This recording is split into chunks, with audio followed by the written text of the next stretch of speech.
Good evening, everyone, and welcome to the first digital event of the series, Transforming Communication, hosted by the CMI East Midlands and Eastern Regional Board. My name is Mel, and I'm an events coordinator here at CMI, and I'll shortly be handing over to Amy to begin this evening's event. If you have any questions during the digital event, you can ask them using the live chat box on the right of your screen, and we shall answer as many as we can during the Q&A.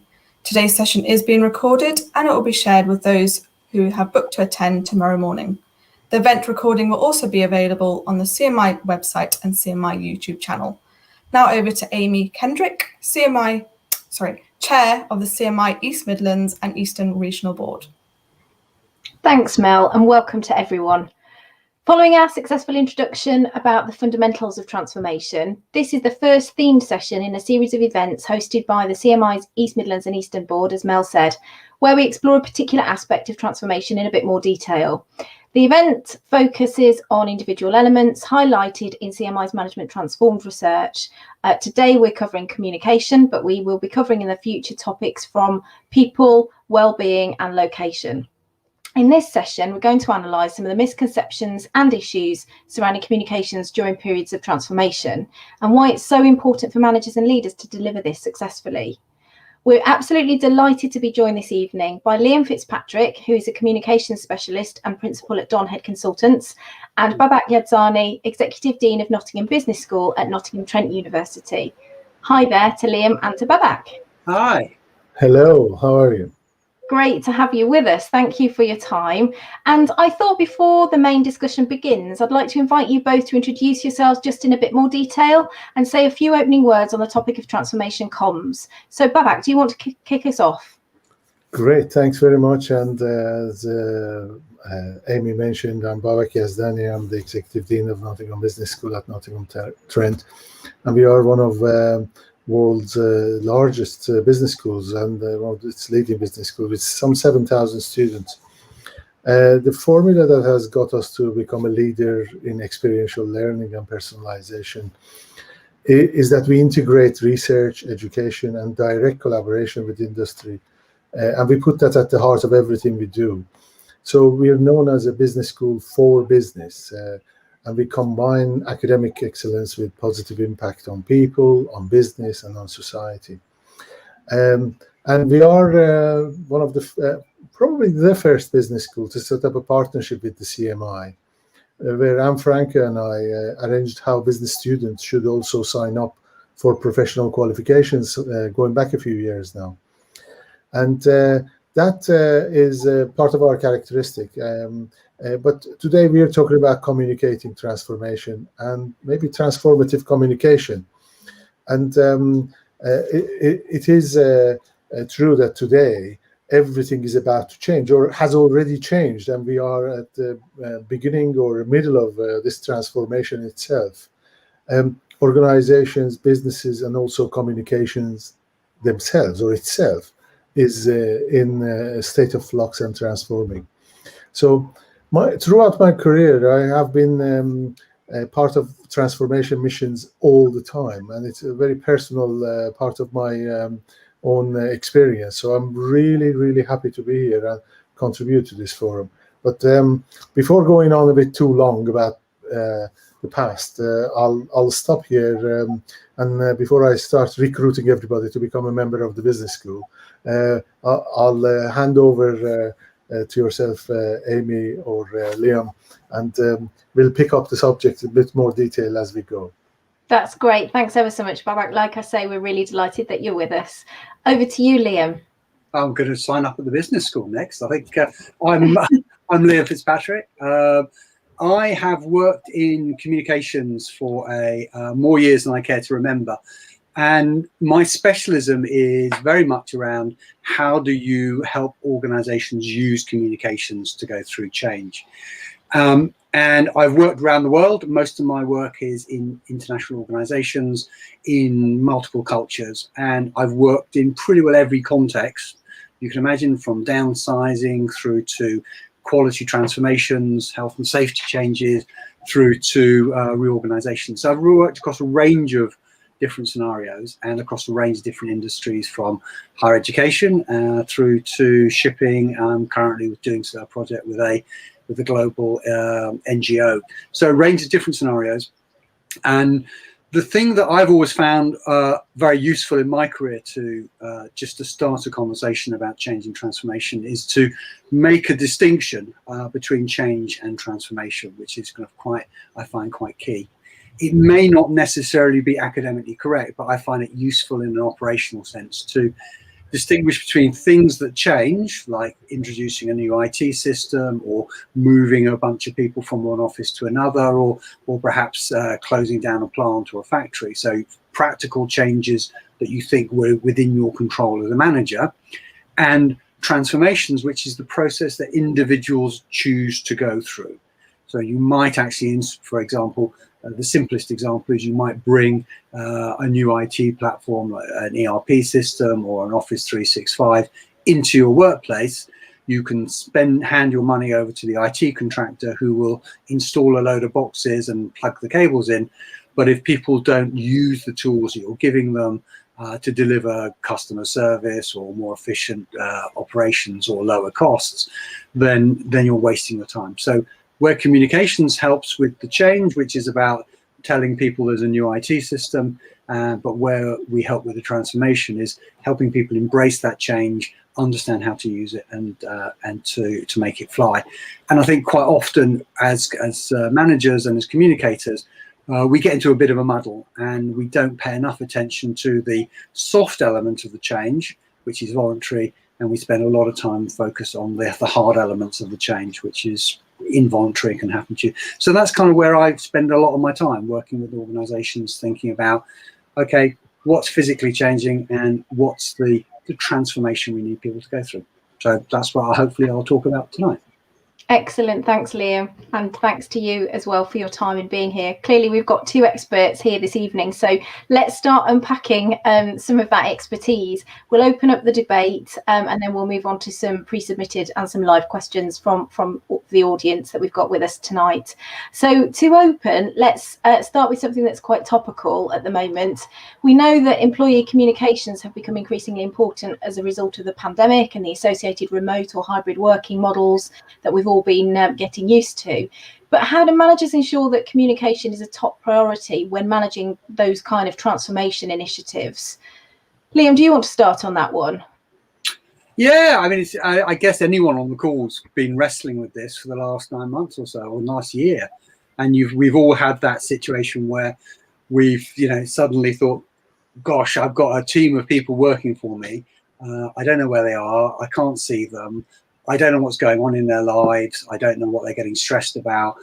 And we all know the stories of managers who've had to work 100 times harder just to stay in touch with people, to make sure that no one's not overworking, that people aren't getting stressed and really difficult times. And in a funny sort of way, as someone who works in communications, that's very exciting for me, because for a long time, I've been saying, and academics and writers have said, well, actually, the job of a manager is to communicate. And actually, 90% of our tasks involve explaining things, encouraging, and whatever. And the pandemic has thrown that into sharp relief. And we've all had to become really good at communications. And it's become very apparent where we have holes in our repertoire, our skills. And I worry a little bit that if we ever go back to business as normal, people will think, oh, well, that's the pandemic. I don't have to talk to my team anymore. I've lost. I can focus. I can let them talk to each other. I can put them back in the corner and ignore them and get on with my important HR forms, or filling in spreadsheets to keep the operations guys happy. So it's going to be a real challenge. How do we bottle in our workplaces the learnings that we had during the pandemic and make them work as we go forward? Now, luckily, I think we've had loads of opportunity to experiment with tools like Teams and Zoom, and I wish I'd bought shares in Zoom about 2 years ago. We've had these opportunities to do these things. But I think the crucial piece of advice, which goes through all of the transformation things, is remember that we're dealing with humans. And the most important person in the process of communicating with humans is the person who knows them best. So as a manager, our mission is to find whatever way we can, is to keep talking to our people, to remember that they're humans, to treat them with compassion, treat them with the understanding, and to listen to their concerns. And I think increasingly what we're seeing is managers investing time in having conversations rather than shouting at their staff, and taking time to listen and to tune into what's really going on in their world. And we'll be seeing, I think, increasingly more managers learning from each other in how they generate collaboration, how they make use of some of the amazing tools that are available to us to actually get the teams to talk to each other and collaborate.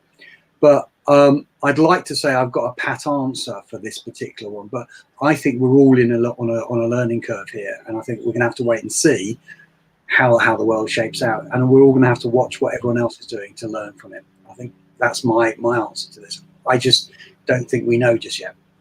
Thanks, Liam. Babak, anything to add to that? Do you agree, or have you got a different view? No, I agree very much. I'll use a couple of stories about our experience when we entered the pandemic and try to highlight some of these issues, because not only we needed to communicate with our own colleagues, which are many, across our school and across the university. In the school, we have about 50 colleagues. In the university, we have 4,500. And not only we had to understand what's going on and take the guidelines and make policy and execute them, we also had to switch from maybe 1% of our provision was online to 100% in less than a week. Let's not forget, we have 7,000 students to serve, and all of that had to be done online. And that was a massive shift for us. And I can tell you some very interesting stories. We assume, this new generation of students are all tech savvy and they all know what's going on. Well, I can tell you quite a lot of them don't. And we ended up as a university sending over 1,500 laptops and various other electronic devices to our students and some of our colleagues to set them up to be able to deliver. And all of that is actually to create a channel for communication. So as Liam just said, those things are tools. What's in the communication is what matters. We then had to business of inventing how we are going to do this and doing it. And completely agree with Liam. Don't forget, this is about people, and people need to know what to do and how to do it. So we went through an extremely intensive period of learning, not just as an organization, but also as individuals, to set this up, set your home up, set everything up. And we learned a lot. One thing, though, that was absolutely paramount for me right from the beginning, we had the opportunity just before the pandemic to go through our new strategy. And part of our strategy was about being digitally advanced, and one of the most advanced places to be as a university. So we decided that everything we are going to do is going to have to be in line with that long-term direction. Whilst we have done some tactical stuff, what we have done is about the strategy. So we've accelerated quite a lot of our digital transformation itself. Very early on, and this is to do with my very, very strong leadership team that we have in the school, that we set about making sure that we listen, because communication is also about listening. And you have to intensively listen to see what people's problems or issues or priorities and all these new things are. And in that, and in organizations, a lot of people are running at a high speed and doing their thing. And we very seldom pause for allowing room for emotions to show. So one of the very early on things that we decided as a team was, actually, we need to show some emotional vulnerability. And not only we went through emails, we created a forum, and normally we would meet as a school-wide meeting once a month, and we would discuss things, whatever was topical rather than important. But we started a weekly school-wide meeting, and believe me, in the physical sense, people between 80 and 90 people used to turn up to these on a Wednesday lunchtime. Well, I could tell you over 200 odd people turn up to these, and we are still every week communicating new things, because as Liam mentioned, this is all happening now and it's evolving. So we've really intensified the communication. We showed that we care about people. It's not just about let's get the work done, let's just satisfy the customer. We are also about each other. So that was a big learning from my part, because my background is engineering, so sometimes machines are easier to deal with than people. But I learned that actually we need to understand people's emotions and the state they are going through. And of course, a lot of people were feeling extremely insecure. So we had to help each other to feel secure and to be able to deliver what we are to do there. Of course. Important point, yeah. Yeah, there's a lot to say, and we could go on. I mean, I could just take half an hour to tell you all the things we did, but the essence of it is that we really had to intensify the communication. People need to know what we are doing, how we are doing it, and we needed to make sure that we opened big channels of listening to our students and to our colleagues. Our students were demanding all sorts of things, and they were all panicking in all over the place. Not just in the UK, I may add, all over the world. And we needed to attend to them. We pulled in 120 of our students from various parts of the world, all the way from Peru to Korea.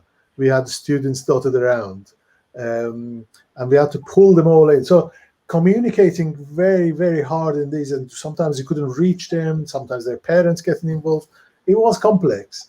But we learned a huge amount. And just one final point about what Liam said there. This is going to change the way we do things in the future. I don't think it'll change everything back to where it was. And I don't think everything is going to be online, because people need to connect to each other. Our colleagues are telling us now, and I myself included, that I need that social interaction with colleagues. And therefore, that face-to-face, three-dimensional contact is something that is cherished by many. So I don't think it's going to go away. I'll stop there. Yeah. Can I just amplify a point you just said? Was people like people. We don't like organizations. That's why we hate these Zoom meetings where you just come in, talk about work, and then you go away. And we trust people, and it's about relationships. And the thing that won't change is that organizations will be full of humans, and whatever, I don't know what the answer is, but whatever answer does emerge will be about trying to find ways of recreating that human relationship, and actually just being able to stand up and say, I don't know the answer to that, but here's what I think is going on. And I think about a project I worked on years ago where I can talk about it a bit more later, but actually ultimately it came down to, do people like the chief executive? Do people think the boss is okay? Do we understand how the boss thinks? They may not necessarily like you, but if you are predictable and they can make a judgment about how you're going to react, that's what really matters. So finding ways of maybe having, don't do the hour-long meetings, have 15-minute meetings. Maybe build into every meeting a 2-minute slot where someone talks about something, talks about their cat, or talks about something happening in their life, just to try and find ways of making that human connection. And I don't know who said it first. I first heard it said by John Lennon, the phrase, people who, when people feel listened to, they don't know the difference between being listened to and love. Being listened to is so close to love that many of us don't know the difference. And actually finding ways to listen to people and give them a genuine sense of who you are just will get you through 101 levels of grief. But I'll shut up now. Fantastic. And between you, you've both answered my second question without me asking it, which was about how do you make sure that your employees and your colleagues feel genuinely listened to? And there's some great examples coming through there from your own experiences, which is fantastic.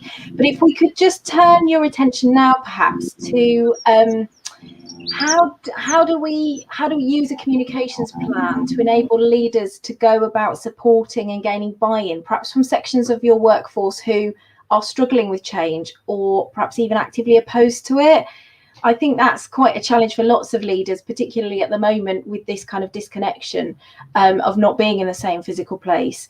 And we know that understanding a workforce is key to the success of delivering transformation and to developing a positive culture. So how do you get people on board who are opposed or who are really struggling? Who wants to start? Babak, do you want to go first on that one? Yeah, why not?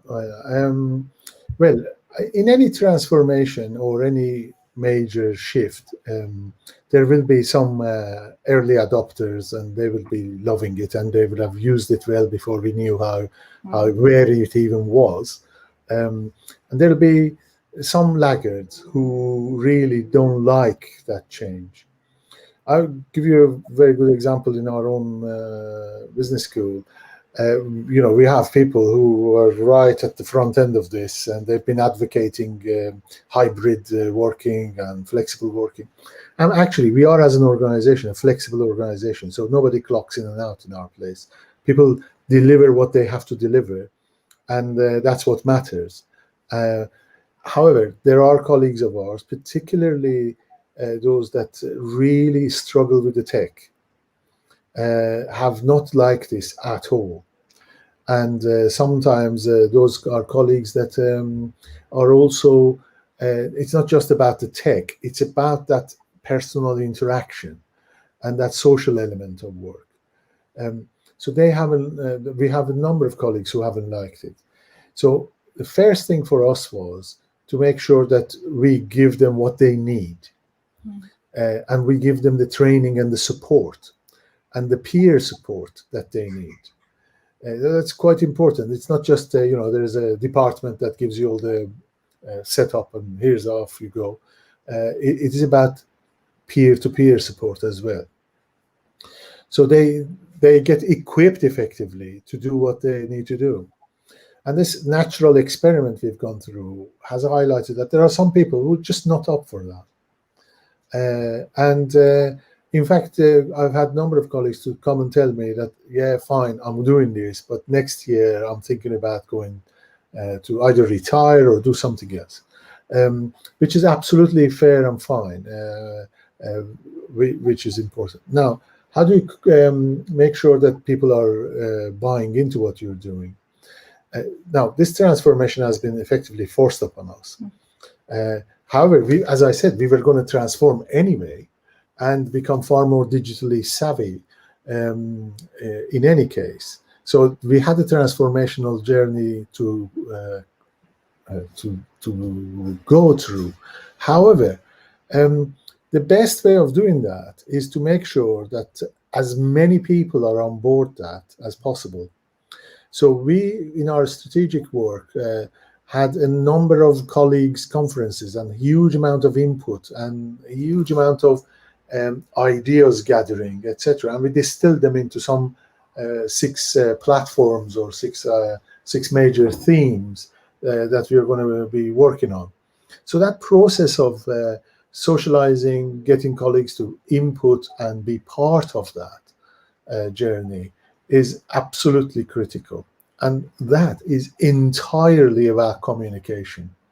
And that is both listening, formulating, and articulating, and then going on a tour almost of telling everybody what it is. And we continue along that process, by the way, because that without that, you can't do anything. Those beautiful machines are not going to run themselves, or the buildings are not going to do anything on their own. It's the people in them and the people who use them that are going to do everything. So in order for us to do what we plan to do, and whether it be transformative or even not transformative, you need to know. All of us need to know. And therefore, You need to tell the story and the why we are embarking on this path. And that normally means that there are some people who are very enthusiastic about it. There'll be some people who are, okay, fine, let's do it because it sounds like a good idea. There'll be some people who say, oh, I'm not sure about this, but I'll go along with it. And there are some people who say, this is not for me. So you will have all of these dimensions.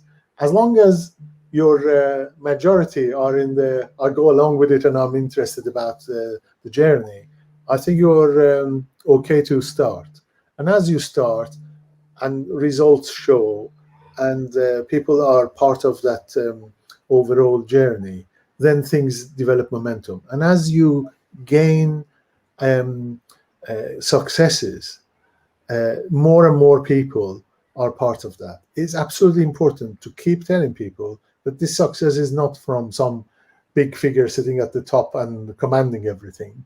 This success is their success, because that gets them more interested and gets people more enthusiastic about it. And that's why you develop a momentum. And that momentum suddenly has a critical mass and really snowballs and becomes its own thing.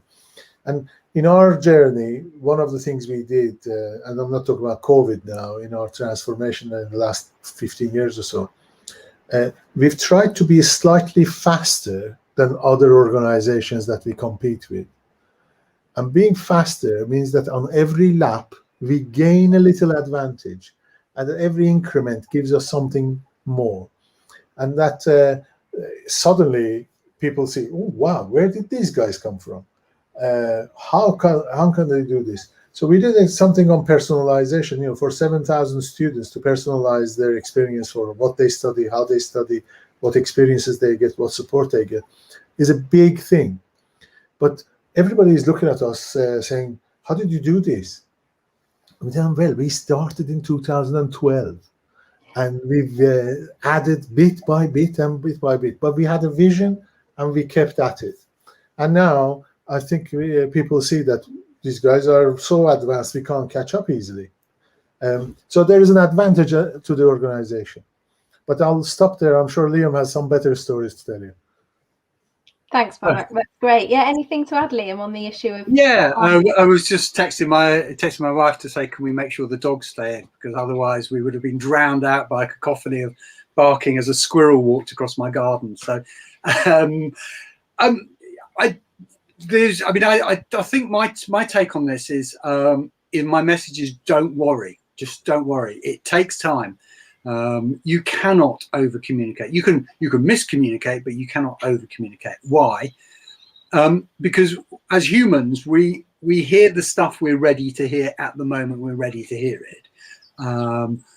Sorry to use a musical metaphor analogy, but anyone familiar with the work of Simon and Garfunkel might know the song "The Boxer," which contains the line, "A man hears what he wants to hear, but disregards the rest."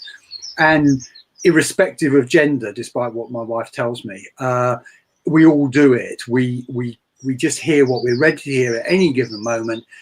And what organizations have a habit of doing is they make an announcement and say, right, there, done it. We've told everyone now, they should know it.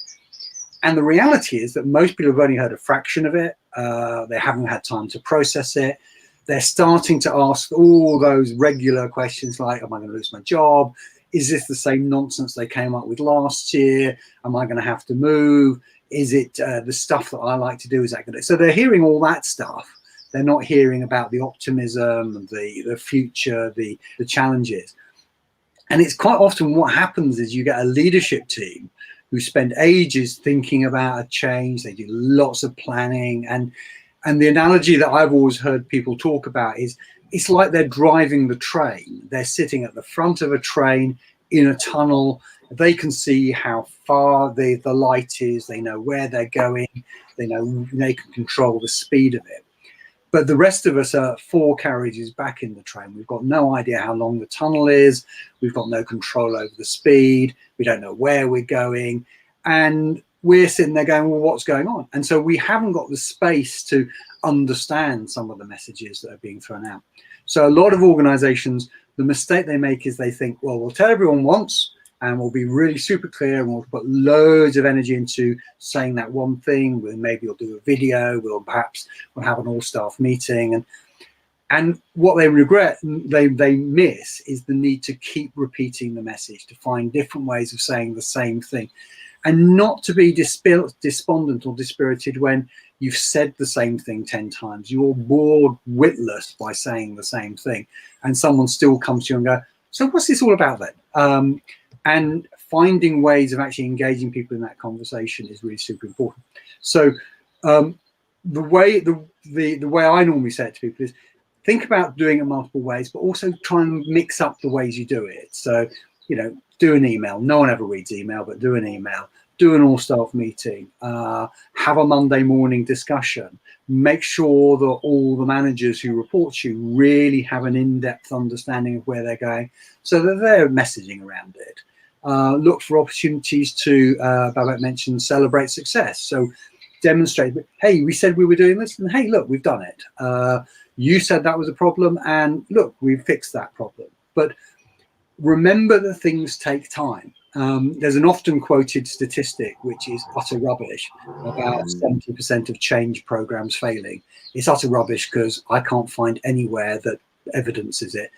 What does happen, though, is people give up very quickly. They get despondent. And the message I always have is that people take a while to get their heads around things. And if you're trying to bring along change in an organization, just take time, just be patient, and just keep going at it. That's my advice. Excellent, thank you. Well, I'll move to a question now, since you've given me a nice segue into it, Liam. You've said that you can't possibly over-communicate, but that it is possible to miscommunicate. So what do you think, through your experiences, are some of the most common mistakes that leaders and managers make when trying to communicate transformation to teams, and how can you avoid some of those mistakes? Is no communication better than bad communication, for example? What do you think, Liam? I'll go to you first. Yeah, well, you cannot not communicate. Just by sitting at your desk, you're sending out a message. By not communicating, you're sending out a message. And whether or not the message you're sending is the one you wanted to send, it doesn't really matter. You have to communicate. You have to take control. The biggest mistakes of communication I've ever heard, I've ever witnessed, and I can probably come up with 101 great anecdotes to back it. Basically, they all have their roots in someone somewhere believing that there's some theory that is going to help them communicate better. They'll have read somewhere a theory about bereavement and how people cope with death, and they think, oh, I'll apply that to the workplace, as if that's going to work. Or so they'll start coming out with theories about well, there's a particular type of technique you can use. I even heard of one organization where, when they were giving out redundancy notices, the HR person was giving everyone a Mars bar at the end of the redundancy conversation, because they'd read somewhere that shock has a physiological effect on sugar levels in the blood. And if you have to take some sugar, without even thinking that you've given someone the sack and you've given them a Mars bar. So the biggest mistakes that people make is they don't trust their instincts as human beings and as decent people. So if you stick with your instincts of what is that human being in front of me, what really is going to make a difference to them, how are they feeling about things, I think you won't go far wrong. And if you get it wrong, that may not necessarily be your fault. It may not necessarily be your if you've tried to do the decent thing and you've tried to be honest and authentic as much as possible, you've put all those books aside that say 10 great lists of how to communicate bad news, all that sort of stuff. Put the box of Mars bars away, save them for later, save them for when I come around. But actually just try and be authentic, and you won't go far wrong. And that's my message. And if you try and cover stuff up, if you try and lie, if you are unable to be honest with someone, it will show, and your people will spot it. So that's my advice: be authentic. Great advice, thanks, Liam. Babak, any thoughts from you on that one? Or any experiences? As I was trying to gather my thoughts, I wrote down: be authentic, admit mistake, and learn. And so, which is almost same as what Liam has just said. I must pick up on one point though, because it's really close to my heart there. This is that the multiple levels of communication. So yes, people send emails and they think the recipient has read it, understood it, and has understood the meaning of what you were actually trying to convey. which is, just tell me if there is any one of you who's ever experienced that in full. I've never seen it. So people send emails, and 3 days later says, "Oh, I haven't seen it. Never mind, understood it." So you need to send the messages through all the channels. And somebody once told me that you have to communicate something 23 times before somebody understands it and learns it. Now, I don't know whether 23 is the right number. However, you do need to say the same message over and over and over again for people to learn it, remember it, and obviously understand it. And of course, in our way, the way we do our teaching, by the way, has this thing called experiential learning cycle. So we do the theory, we do a practice in a safe environment, like a simulation or a game or case study, etc. So you're not damaging anybody if you go wrong. But very, very importantly, we send our students to the world where we have no control over, i.e. the world of work, and they experience and observe what they've learned in action, and then they reflect upon that. And we go through that cycle over and over again. That holds true for communication as well. So, you need to say, you need to make sure that they've received it, you need to make sure that they are part of it and experience it. Nothing is better than doing for learning. You learn by doing something. In fact, various parts of your body, including your hands and feet, etc., have a memory of their own, and they do learn how to do things. And then you have to reflect. A lot of managers, a lot of leaders, and I don't know which school has taught them this, but they think that they are supposed to convey an image of infallibility. The best leaders show humility and admit mistakes. There's nobody in the world who's never made a mistake. And therefore, you are much more authentic and real if you admit, oh yeah, I was wrong there. Let's learn from that and let's find out what is better. And sometimes your subordinate, actually quite a lot of times, your subordinates are going to do better thinking than you are. So you need to engage them and let them tell. So you need to listen to lots of ideas. Don't dismiss anything. Don't be quick to one solution. And we all fall into that. We see something immediately, we want to go there. Let's develop the ideas and go. In my previous jobs, one of the jobs I did was in Ford Motor Company, which owned Jaguar, Land Rover, Volvo, etc. And there I say there are some cultural stereotypes that I'm going to convey now. So our American bosses were very top down and used to say, well, the boss says this, you just do it, don't even question it. Whereas when we were going to Sweden to Volvo to work, you really had to convince everybody to get on board. And quite a lot of the American bosses couldn't understand this, that what? They want to discuss it more? However, I can tell you in direct experience that once the decision was made, Volvo would execute things much faster because everybody had understood what was going to be done. Whereas if the boss tells you, go down the corridor and bring me 5 pieces of paper, and you go there and bring the wrong color paper, you have to go again and bring it. There is a lot of mistakes that happen in that pure command and control. So it's much better to develop that common understanding and then execute well. And obviously, I really like the term Liam finished with, which was be authentic. Don't try to be something you're not. People can see right through it. And so if you're yourself, you're much better off. Yeah. Fantastic. Great. I'm going to hand over now to Catherine, who's my regional board colleague and deputy chair. And she's going to pose you some questions that we've received from our audience, both in advance of the event and hopefully live tonight as well. So over to Catherine for a few more questions to carry on the debate. Fantastic. Hi, Liam. Hi, Babak.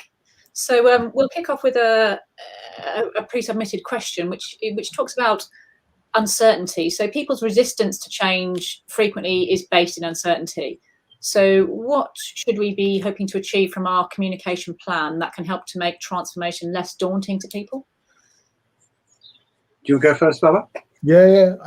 The thing that popped to my head is something that my current boss keeps telling us, and he's absolutely right about this, by the way, is that tell people, I don't know the answer to that. Admit, when we don't know, we don't know.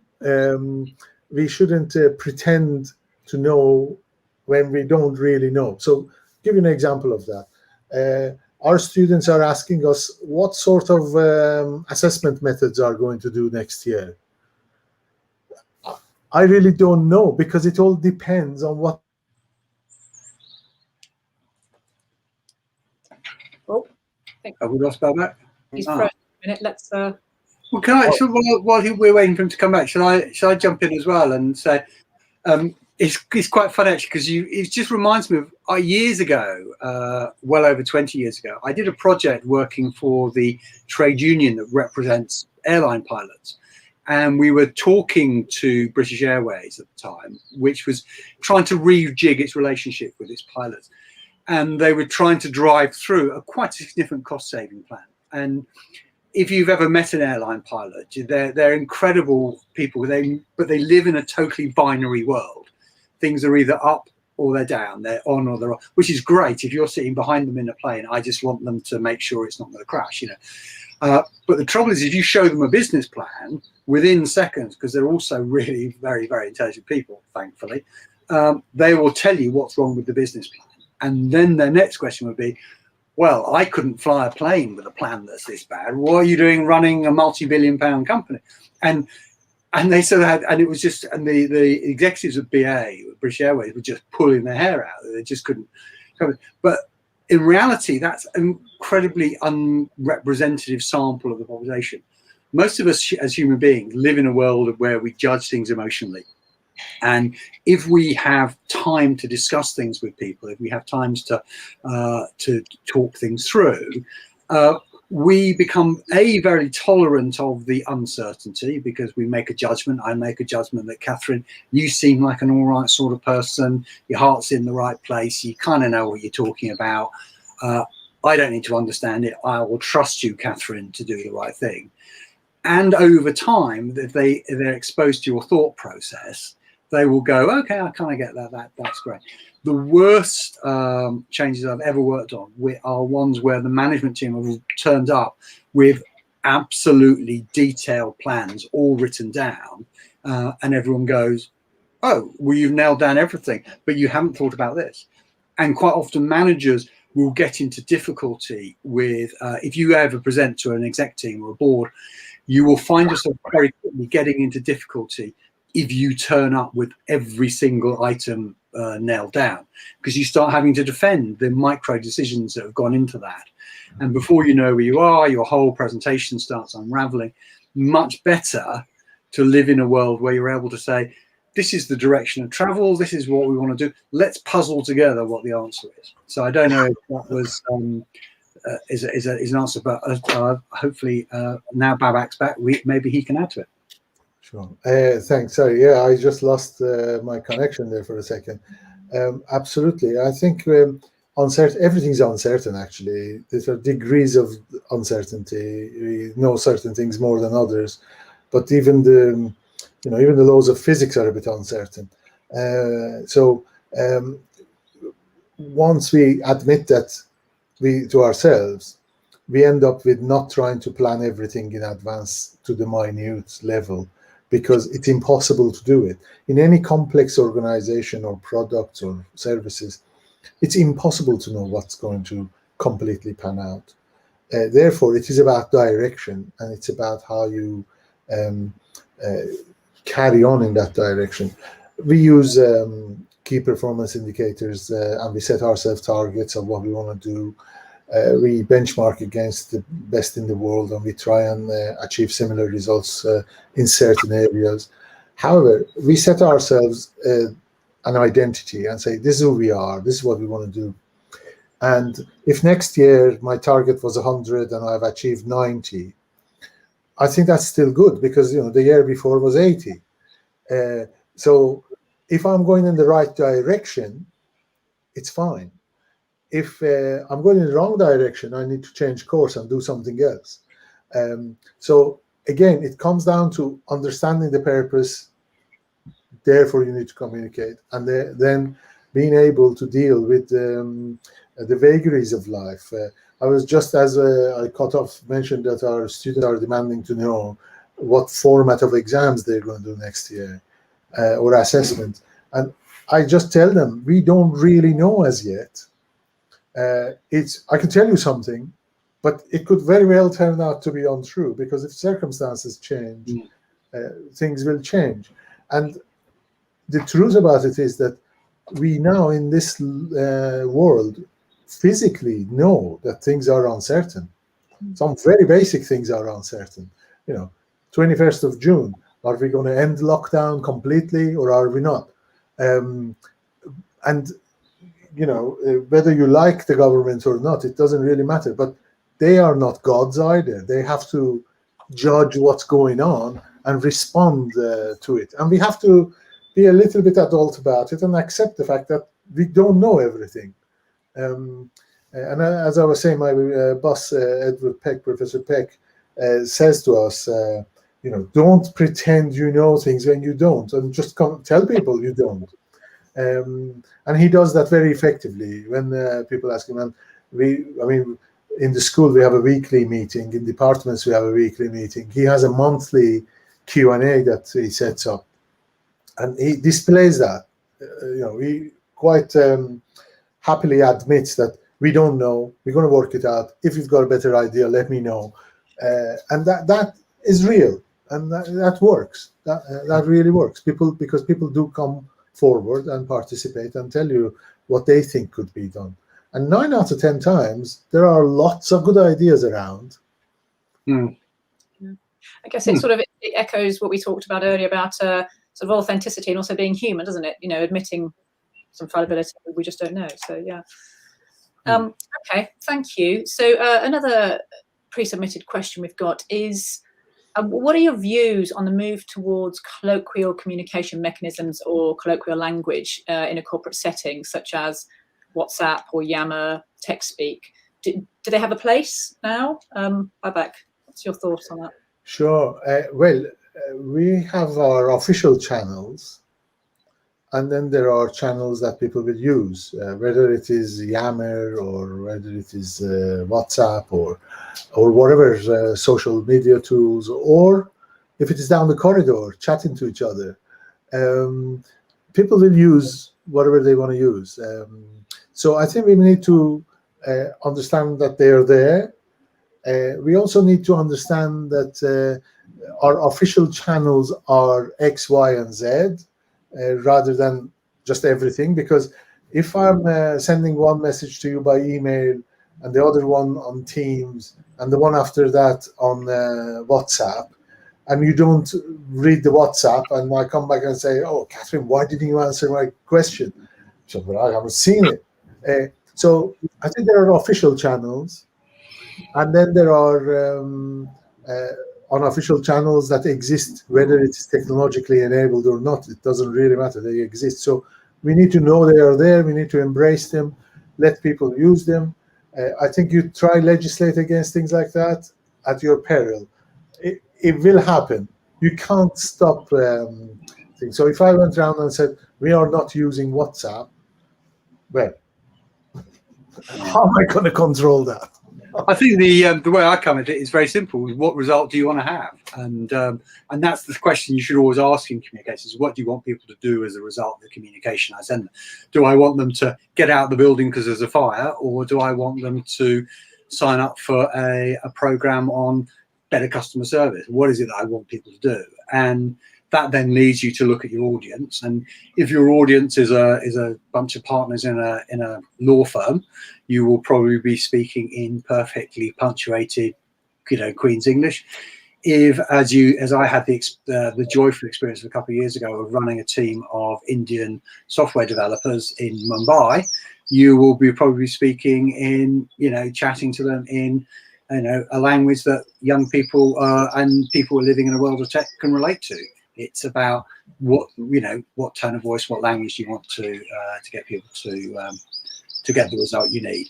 And if it means that I can speak in tech speak without being, terribly embarrassing, I'll do it, because if it's going to get me the result. Luckily, my kids have left home and they don't have to endure me trying to be hip, so that's all cool. So. Sure, and this is a very good point that there are lots and lots of new things going about, and sometimes leaders and managers try to be looking cool, and that is what Liam is advising against. Don't try to be something you're not. Just communicate in the medium that you're comfortable with. Of course, an organization like ours has Generation Z or Generation Z people coming up. We've got millennials. We've got all sorts of different cultures that coexist. And we need to make sure that we reach the audience in the language they understand or they are comfortable with. So yes, absolutely. If you're talking to a lawyer, you speak in their language. If you're speaking to a fitter, you speak in their language. And but most of all, I think you speak in your own language, and most people will understand what you are trying to say. If you overcomplicate things unnecessarily, I find that off-putting, to be honest with you. I've had many colleagues that will really overcomplicate a very simple thing and use 25 different very long words to express something very simple. Personally, I get put off by that. So be straight, be to yourself, and just say what you think straight. Obviously, we sometimes have to be diplomatic about things, and that can cause a lot of things because in different cultural settings, this can really react to the disadvantage for us. So there's a very famous story in the Korean War where a British platoon was being heavily beaten, and the Americans had radioed in and saying, "How you getting on, guys?" And said, "Well, we're in a bit of a sticky wicket here." And the Americans thought that, well, they're fine. And by the time they got there, that platoon had been decimated. So you do have to speak the language of your audience. So you may say something in the common language with a different culture, and they will understand something completely different. So you do need to understand that. And just before we move on to another question, the one rubric that I always say to people when you think about your communications is start with, what do I want people to do? What's the action? What's the behavior? What's the thing I want them to do? In order for them to do that, what do they have to believe? What's the emotional belief they have to have? And then finally, what do they need to know? So if you start with the action and think about the information last, you won't go far wrong. And if you think through that process, you will very quickly get to what are people going to understand.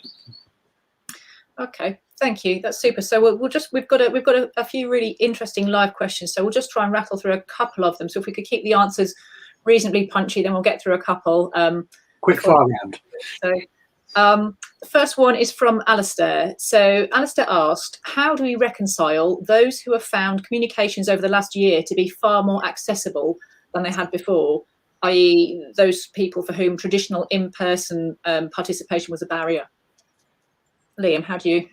I'm not too sure. I mean, if I've got a team of people and they're loving virtual communications and the way I'm doing it now, I'm going to probably keep doing it because if it's getting me the results that I want, that's what I'm going to go for. Sure. And a very good example of that is the chat function itself in some of these platforms.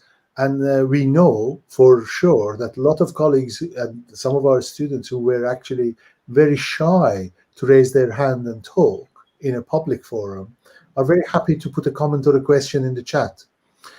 So we're going to retain that, and embed it into our overall armory of stuff that we do. So if it works, it works.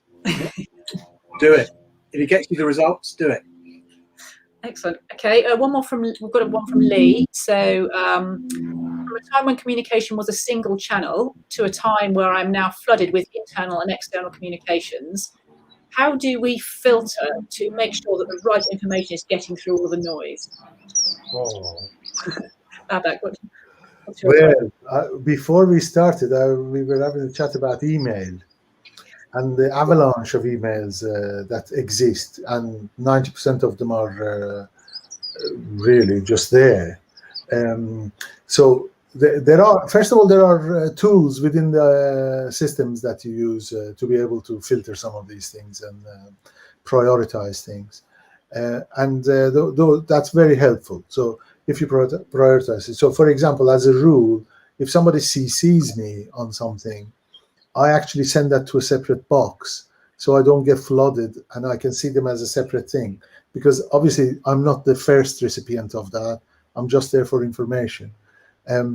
I also ask colleagues on email to be short and very much to the point, and ask in the first line of what do they want done on the first line. So you don't read half a page and then what do I do with this? So there are some etiquette and rules that you can put together. And again, as practice happens, organizations do learn and colleagues learn how that goes. There is an avalanche though, but the official method should be the official method. And I find it amazing that humanity can come up with a vaccine for the coronavirus in a matter of months, but we still haven't got a cure for email. I just find that amazing. And I think my message to people is, don't worry about it. It's not your fault. If your inner tyrant is saying, I've got an inbox full of stuff that you're not looking at, you must be a bad manager, or there must be something you're missing out somewhere. It's not your fault. If someone wants to communicate with you, it's kind of on them to make sure they approach you and find the way to make it work for you. So if you're bombarded with multiple channels, you can only do what you can do. And if someone really needs you to do something, and it's crucial, then they need to adapt their style to work around you. Now, so don't feel bad about it if you're just swamped with a tsunami of dross and being able to unpick stuff. As long as you're clear about what you need to achieve and what you need to deliver and what you want your people to deliver, that's good enough, and then you can work it out. And the rest, I'd say, 99% of the stuff we get bombarded with at work is rubbish, and don't feel bad about it. And no one's going to blame you if something super important was buried in a tsunami of paperwork or whatever. If it's important, it'll find you. Excellent. Okay, thank you. That's some really helpful sort of practical tips there from those live questions. So thanks both of you, and we'll finish the questions now, and I'll hand back to Amy.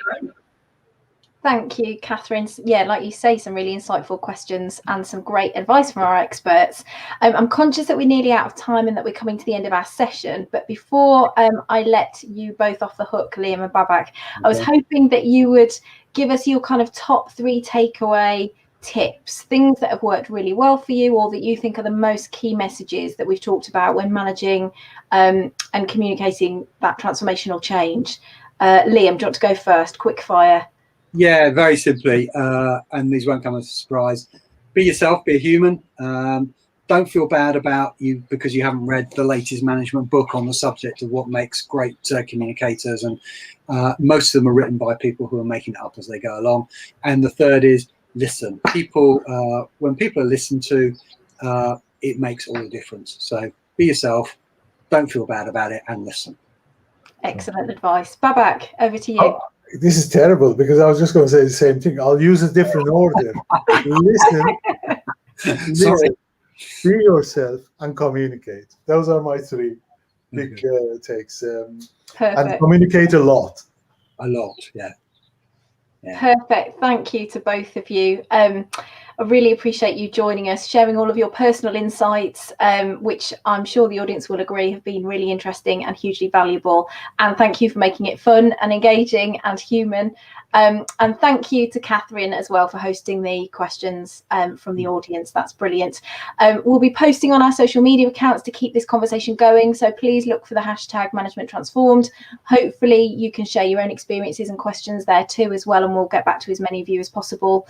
As we said earlier, this is the first in the themed sessions that we have in the series. So we're going to be exploring the topic of transforming differences next, which will focus on diversity in all of its guises, and that's hopefully going to be held in July. So we'll send out further details of that in due course. If you've enjoyed this session, we'd really love you to join us for that one. And I will now hand back to Mel, who will wrap us up. Great. That is it for today's session. Thank you to everyone who joined us, and thank you to Amy and Catherine, as well as Babak and Liam for your insights and expertise on the topic.